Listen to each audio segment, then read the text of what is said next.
Okay, good afternoon, everyone. This is Audrey Russo, President and CEO of the Pittsburgh Technology Council, and I'm thrilled to have an old friend on the show today, John Dick. I'll formally introduce him in a moment. Jonathan Kirsting is with us each and every day. He's Vice President of all things marketing and media for the Tech Council. He'll keep his eye on the chat. We like to make this interactive. And today we will have a very highly engaged conversation with John Dick. I also want to thank Huntington Bank for being our partners right from the onset. And they have been pretty incredible partners for us for this entire year, and get to know them because they're civically engaged. Do you like that? I wove in civic science. They are civically engaged in our community, care deeply about the growth of this region. Also 40 by 80, the wholly owned subsidiary of the Pittsburgh Tech Council. And you're gonna hear more about apprenticeships and things of that nature that will come out of that piece of our organization. So we've muted your mics and we have an opportunity for chat. And this is not a time for you to show off your own wares. This is a time for us to focus only on our guest, who is John Dick, and he is the CEO and founder of a company called CivicScience. If you don't know anything about them, hopefully you will know a lot through this next 30 minutes, but I know that you will be very, very impressed by John. He's not only funny and smart and witty, he can also sing. And for the time being, he has long hair. So he is a good friend of ours and a good friend of the tech community, but he's really just a special guy in terms of what he's built and the persistence of all things that really sort of matter. And it's really interesting how everything has sort of come together in terms of the pandemic and all the wisdom and some of the new things that he's done. So I want to bring on John Dick. Thank you so much for taking the time with us today. Hey, let's just jump in really quick. You know, give just one sentence, two sentences about what is CivicScience, and then we're going to talk about the kinds of things that you're observing at the macro level since the pandemic and some of the findings. Yeah, I mean, the simplest way to explain it is we're a consumer research company. We study consumers and their views of the world and the culture and the economy and brands and markets, and we say that everything affects everything and everything's constantly changing. So we try to study everything constantly, and that's what we do. So, but you're also up to a few things, and you've been at this for a while. So just set the table for people who don't know how long you've been doing this. And, you know, we're going to weave in a couple of things that your company has done and that you've launched that I think are pretty special. Yeah, the earliest iteration of the company goes all the way back to 13 years ago, when we originally tried to build a sort of a destination web portal to do polling and survey research and study consumers in new ways, because survey research has been kind of struggling for a long time because historically it was done by telephone and that's hard to do anymore. And so we spent almost a decade trying to find new ways to engage people in that kind of research. And it really wasn't until about 4 or 5 years ago that we kind of cracked the code a bit. And so we have polls administered across hundreds of different major premium publishers as big as Microsoft and Vox and BuzzFeed, and local ones like the Post-Gazette and the Trib. And they just allow us to collect just enormous amounts of survey data. And it's privacy compliant. It doesn't rely on cookies, like all the things that are kind of falling apart about the digital kind of ad tech ecosystem today is we're not caught up in all that stuff. So it's allowed us to do just really unprecedented scale amounts of research. And after a decade of accumulating that amount of data, it's gotten smarter at making predictions about the future. And that's what we sell. So our customers are really large brands, McDonald's and Apple and Bank of America and many names like that, who subscribe to a platform we've created to help them really understand what people are thinking today. So 13 years ago, there was a life before this that you had. What was the life before you started CivicScience? Oh, I started another company as a kid, my early 20s, company called GSP. We helped early stage tech and biotech companies do business with the government. Had an awesome experience with that. Was able to successfully exit that business in around 2007. And I kind of had already been thinking about the origins of CivicScience at that time. So didn't expect the bottom to fall out of the economy in 2008 like it did, but I'd already committed. So there we went. And so, yeah, I've kind of just been an entrepreneur for as long as I've, been an adult. Mm-hmm. And I recently heard that you said you could never work for anyone else again. Oh no, I'd be a terrible employee. I think I'm terrified of that. I wouldn't know how to do it. And so a couple of things about civic science that I want people to know about. Almost every Saturday, not every Saturday, because I know you take a break, but almost every Saturday I wake up to like this amazing email. I really do. It's Saturday morning, like clockwork. I think it goes out like 7 or 8 o'clock in the morning.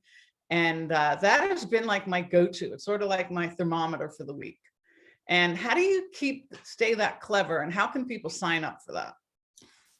Well, second question first. It's not easy. We don't make it as easy for people to sign up as we probably should. There's a link in the email itself, and I think you could probably find it on our website or our social channels or whatever, or email me and I'll make sure you have it. Okay. Yeah, it's kind of a surprising evolution of something that started off as an email that I sent to clients 4 years ago. The first earliest distribution was like 40 people.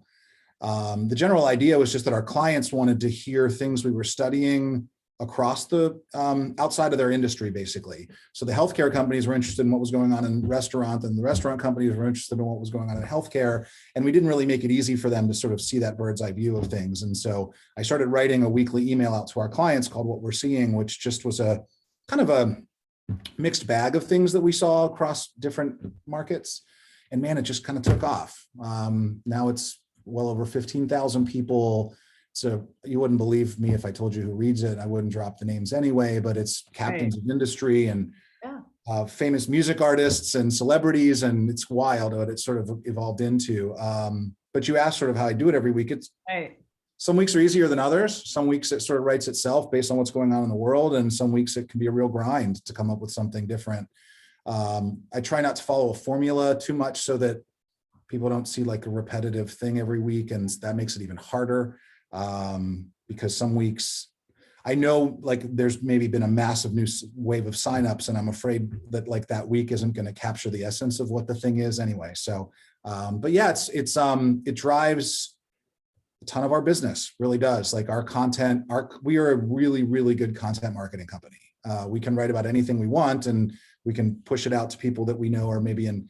So if something in the news breaks on Tuesday morning about Walmart, we can generally have a report about it by lunch and send it to executives at Walmart. And before you know, we're having a business conversation.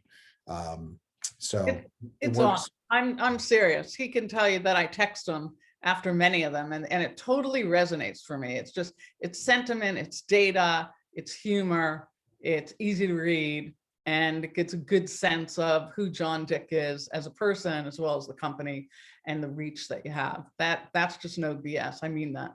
And everyone should sign up. So you went after a market gap. So talk about that, and then we're going to talk about the macro of the world right now and some of your findings.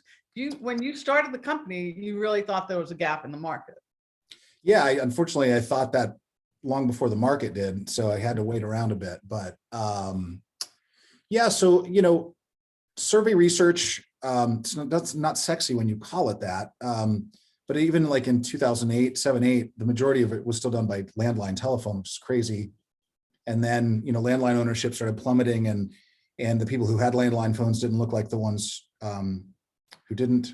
I don't know if I said that right, but then survey companies said, that's fine, we'll just call cell phones because everyone has one of those. Problem is most people, 70% of people don't answer cell phone calls from numbers they don't recognize. The ones who do don't look like the ones who don't. Right. And then you have the advent of what are called survey panels, which is still the prevalent means of research today in consumer research, which is like people who sign up at websites and agree to answer surveys for money or, some kind of incentive. And the dirty little secret is that the people who have time and inclination to sit at home and answer surveys for $5 probably don't look like most of us here today. And that has really pernicious impact on data quality. If you think about the type of person who's inclined to answer surveys for rewards is going to be more coupon centric, more price sensitive, it's more likely to sign up for rewards programs. And when you conflate all of those things together, it gives you a really inaccurate read on the population. And so we kind of saw all that very early on and felt like we had a better mousetrap. And one of the things we've struggled with or used to struggle with is that we would go into these really big businesses and say, hey, guess what? The data you've been using is garbage.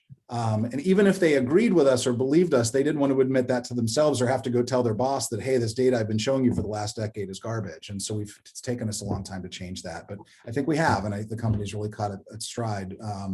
We've doubled over the last year, meaning like almost 60% of the people who work for our company I've never met, which is crazy. COVID was a big enablement for that. Maybe this is a good segue to the, and I'm not doing a victory lap because I know it's been a really hard time for a lot of people and a lot of companies, but COVID created a premium value on real timeness of information. These really large businesses that we've been selling to for years, think McDonald's. We were saying, hey, look, we can give you insights into the population on a daily basis. And they're like, we get it once a month. People's attitudes about McDonald's don't change very much. And all of a sudden they did like that. And we were very well positioned to tell the marketplace on a day-to-day, week-to-week basis how consumers were feeling about COVID. And then we had a huge surge in the first few weeks after the pandemic started of new business. Sorry to use the word surge, but we wondered how long that would last. Like, okay, people are in emergency panic mode. And what we realized was then we were the first ones to start talking about what the recovery was going to look like. And then we were going to start talking about what it meant when a surge started again in the fall, and then. And so we've just really been allowed to stay a step ahead of the rest of the marketplace, and it's benefited us immensely. Well, you collect massive amounts of data, and every Saturday at the end of your reading your Saturday update, I always sign up and take like as many surveys as I can. How many people, what's the number of people like on a given day that are actually adding to your survey polling? Well, I mean, at our peak last summer, we were up to about 7 million a day. Jeez. Yeah, it's down a bit because people aren't on the web as much as they were when we were in the middle of the pandemic and the political shit show and all of that. Right. So it's down, but we're still in the orders of millions a day. And it's a tremendous amount of information that, typically, you see a survey and it's maybe 1,000, 5,000, 10,000 people. Right. We're just doing much bigger numbers than that. So what are you seeing? What are some of the big pieces of things that you're seeing right now? Like, well, some of the big things have been the same big things for a year, and they're important because I don't think people have fully intellectualized these things. Number one is that the consumer still has way more power over the pace of our recovery than governments do or businesses do. We obsess so much about, is this state open and what are the restrictions and so on. And we've seen that restrictions have actually had relatively minimal impact on sort of economic climate.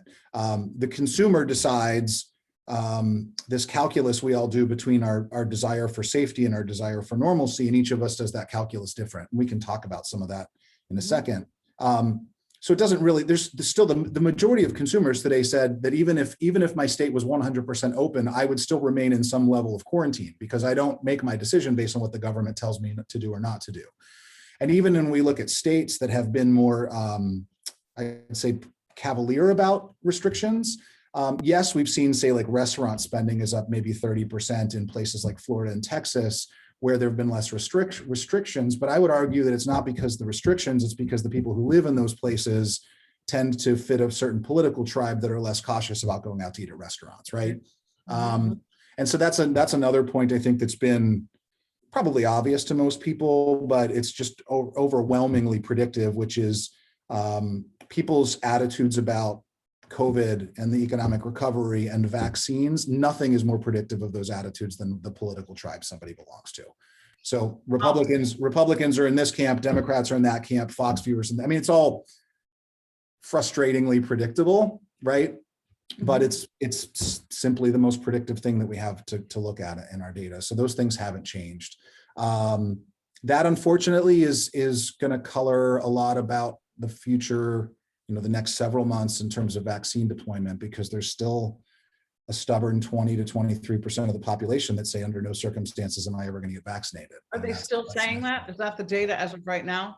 It's around 20%. It's a little better in Pennsylvania. It's only about 16% here, but nationally it's over 20%.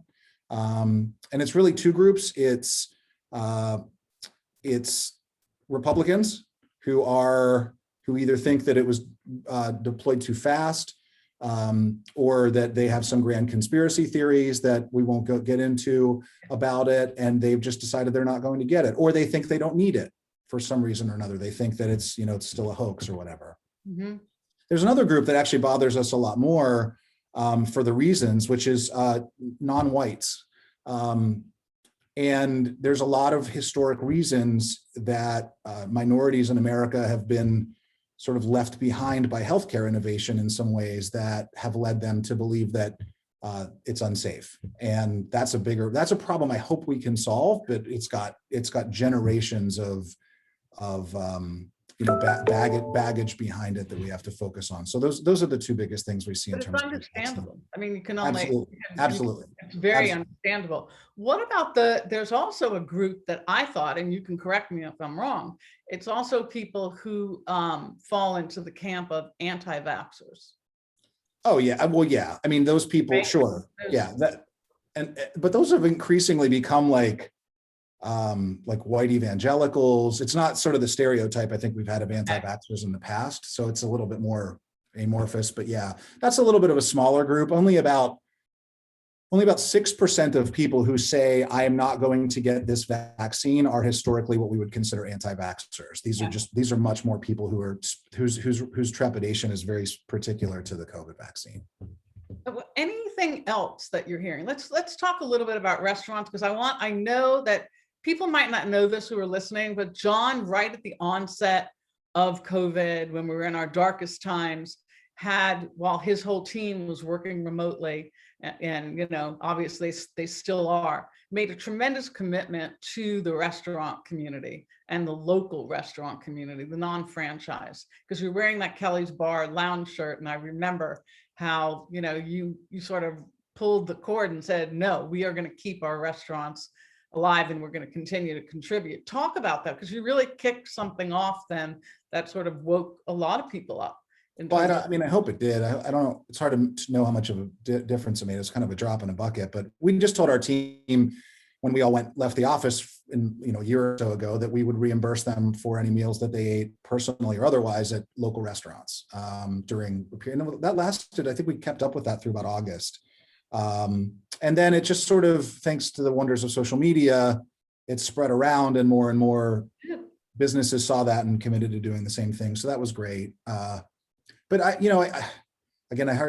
hesitate to celebrate it because I don't think it was enough. One of my biggest sort of frustrations or criticisms of our response, the government or our society's response to COVID, was that we weren't nearly as focused as we could have been in the areas where we could have helped.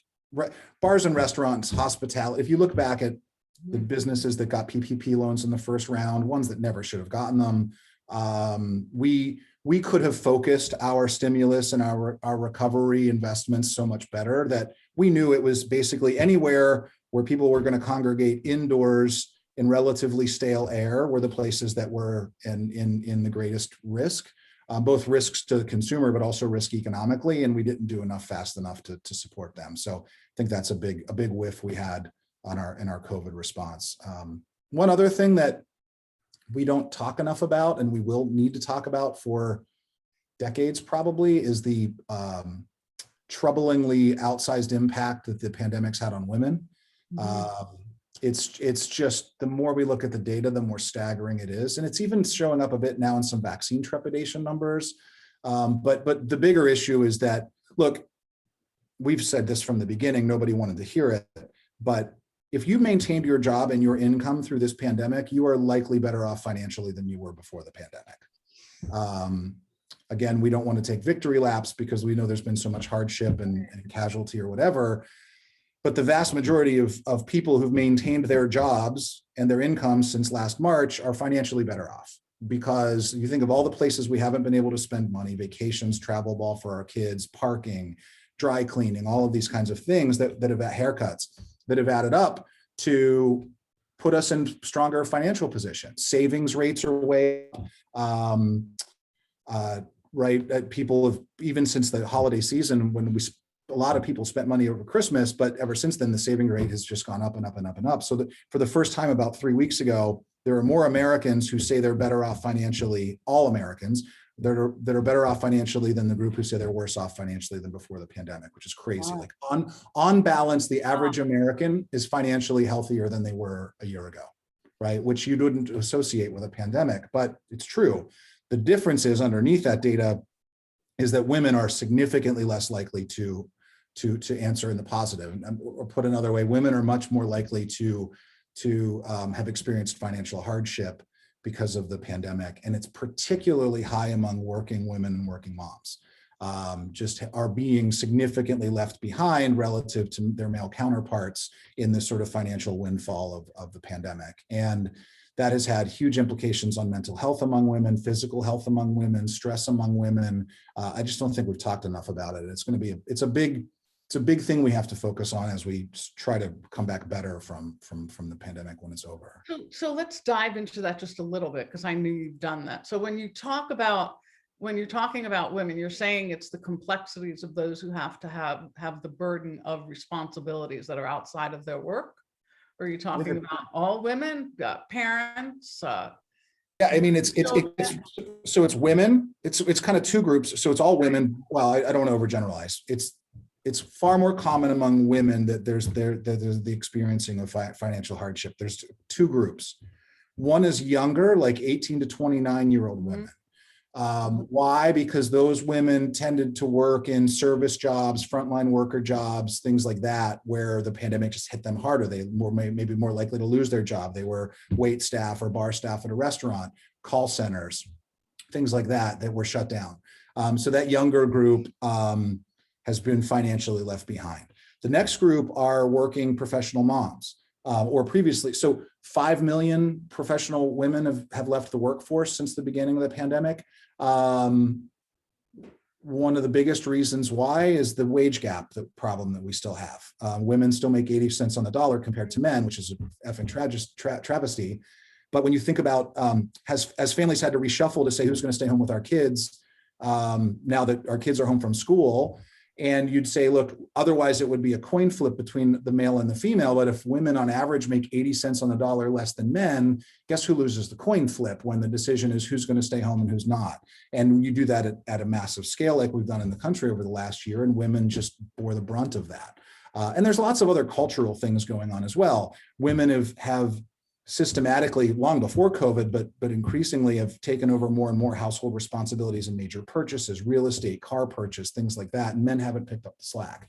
Men aren't taking on greater household responsibilities in areas that were traditionally women, at least not at the same pace that women are taking on household responsibilities that were traditionally male, if that makes sense. Yeah, no, it does make sense. It does make sense. In the hospitality industry, as well as the healthcare industry as well, they're making less than 80 cents per dollar. Yeah, it's an hour. It's right. So Jonathan, there's a quick question from Justin. Yeah, great question here, John. Good seeing you as always, and your insights are absolutely amazing. Curious to see your reaction to this question. Is that one of the softball questions I sent you to ask me? Yes, exactly. So here it comes your way. I'm going to toss it. So given the rise of xenophobia alongside the pandemic, has CivicScience seen any data related to the rise in anti-Asian harassment and attacks in the sentiment in general? No, I mean, I don't think we have. I don't think you need data to measure something like that. I think we see it before our own eyes, right? I mean, I'm not sure that this is not necessarily a data supported point of view, or maybe because it's not, it is, but we don't have data that necessarily says people are more xenophobic. I think what's happened is being xenophobic has become more, I don't want to say acceptable, but more prevalent in certain populations of the country, right? And so it's just more evident, right? People aren't hiding it like they may be used to. And so that's not the kind of thing we would be really good at measuring. The news is good at measuring that. When it's plainly evident in plain sight, and we see it on social media, that's the sign that it's becoming, I wouldn't say more prevalent, but just more public, I guess. Okay, so I want to pack in these two pieces. So are there any sentiments or any findings that employers should know about what employees are thinking? Like in terms of work, in terms of life? Are there anything that you're collecting data on that might be telling? Oh yeah, I mean, there's nothing more profound, in my opinion, and more permanent about this pandemic than the extent to which it'll change the future of work. We will never, ever go back to the way it was before. And we probably shouldn't. You know, we've had this amazing social experiment, right? Like, let's just all of a sudden make everyone go home on the same day and never let them come back and see what happens, right? And, you know, we've learned, first of all, companies had to rapidly accelerate their ability to support that. But first of all, the vast majority of consumers who've worked from home are happier having worked from home, right? Not that we wouldn't rather like to see our coworkers a couple days a week or whatever, but by and large, the vast majority of Americans are happier working from home. So much so that 41% of Americans say that they would actually be willing to work for less money if given the opportunity to work from anywhere they chose to work. Wow. Yeah, which is That's really important, okay? Yeah. 30% of Americans say that they would physically move from the city or state that they live in if they could work from anywhere they wanted. That number goes up to almost 40% among people under the age of 29. It goes down a lot among people who have kids because, of course, their kids keep them tethered to wherever they are. But that means they're not staying because of their job or because they like where they live. They're staying because they want their kids to have the stability of staying where they stay, right? So all of those things make employment a much less sticky thing, right? Because I'm not going to move for a job. Like, you think about some subcategories of services that may struggle in the long term, like relocation companies. Like, why would I spend a fortune to relocate somebody from you know, Pittsburgh to wherever if I don't have to anymore? It's going to change. It's going to shuffle a lot of where and how people live. If you think about, say, a place like Bentonville, where a lot of people live because they work for Walmart, may not choose to live in Bentonville if they didn't have to. So what's that going to do to a town like Bentonville? It could presumably help a city like Pittsburgh, where someone says, yeah, like, I want an urban setting and some of the good things that go with that, but I don't want to have to like commute 90 minutes a day into Manhattan every day, right? So we're going to see a lot of shuffling of people moving around, and that's going to have different implications in different cities. So the desire for remote work in the future is maybe one of the most powerful lasting implications of the pandemic. By and large, professionals aren't like hankering to go back to work. So when you ask them when they expect to or desire to go back to work, I mean, and I say go back to physical office space, the largest percentage, when we ask people who are still working from home when they expect or want to go back, the largest percentage of people say that it's going to still be 6 months or more. Some of that's desirable, but some like aspiration, but some of it's what they think. Yeah. So we're still far off, I think. So what about travel? What do you think? I mean, it's not been business travel that's picked up. It's actually been leisure travel. Yeah. And I think that's going to explode. So much so that you start to have inflationary fears about it because there's going to be so much incredible. I mean, I've been invited on 3 trips to Vegas in like November, like with friends, like, okay, you know, right? Like, I couldn't survive 3 trips to Vegas. And it is going to, the return of so-called experience spending is going to be just massive when we get on the other side of this. You're going to have, you know, bands are having trouble booking venues because all the bands are trying to book venues at the exact same time. Getting hotel rooms and things like Vegas and even wedding sites and family reunion sites are like already overbooked. So that's going to be nuts. I don't expect business travel to come back ever the way that it was because it's not necessary. It's expensive.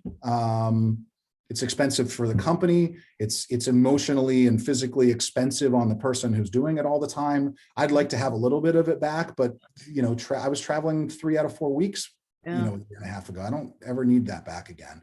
I also think that in our business, like a lot of it's to go see customers. I don't think the customers are going to have the same expectation anymore. So it's gonna, there will be a little bit of level setting, I think, because if my competitors are all traveling to go see my customer, I'm gonna feel a little bit more of a keeping up with the Joneses with it. But I still think the data suggests that it's never gonna get back to where it was before. So how about like a John Dick opinion question here right now? This comes from Robin. What can Pittsburgh do to take advantage of attracting, relocating professionals from high expense areas? Any data that you have that might be telling or giving us any kind of advice? I mean, I don't know if it's anything that we haven't been, I would focus more on what the lifestyle is like here than we would about, job opportunity per se, Okay. right? Because not that we don't have job opportunity, but job opportunity is going to become fairly commoditized, right? Because it doesn't matter where you work, or excuse me, where you live versus where your company's based. It may actually be sort of a coming of age for Richard Florida's entire view of the world, right? 25 years ago, which I always was a little cynical about. But if bringing creatives, or if you want to call them that anymore, but if you bringing younger mobile people to your region is going to be less about work job opportunity than it is about lifestyle and connectivity. So, and connectivity is super important. Like, are there working spaces? Are there, is there the best possible internet accessibility everywhere I go, right? Those kinds of things. And then how do we tell the story about get the culture and restaurants and all of that stuff that you want from a city urban experience, but be able to go, kayaking and hiking and not have to spend, $1 million on a, 800 square foot house, right? Like that's the story I think we can tell. Right. Listen, we've tried to pack a lot in. There's a lot to your company, a lot of findings. There isn't an area that you haven't done any research. I advise everyone to reach out to CivicScience if you're actually interested in trying to gather some data on a specific topic, a particular domain. Reach out to CivicScience because I know that they can be more than helpful. Sign up for a Saturday email. You will be happy when you receive it, as I do, and you can take a whole bunch of his polling at the end. Sometimes I do that for like a half hour and make sure I answer a whole bunch of questions, which always fascinate me just in the way that he asks the questions and the iteration thereof. John Dick is an entrepreneur that is doing incredible things right here. I don't know how many people are working for you right now and if you're hiring, but I know that you hired a bunch of people, as you mentioned earlier, during the pandemic that you've never met in real time. So are you hiring right now? We are. I think, yeah, we still have several open positions. So I don't know what they all are off the top of my head. Also available on the web. Also, we have a podcast you should check out.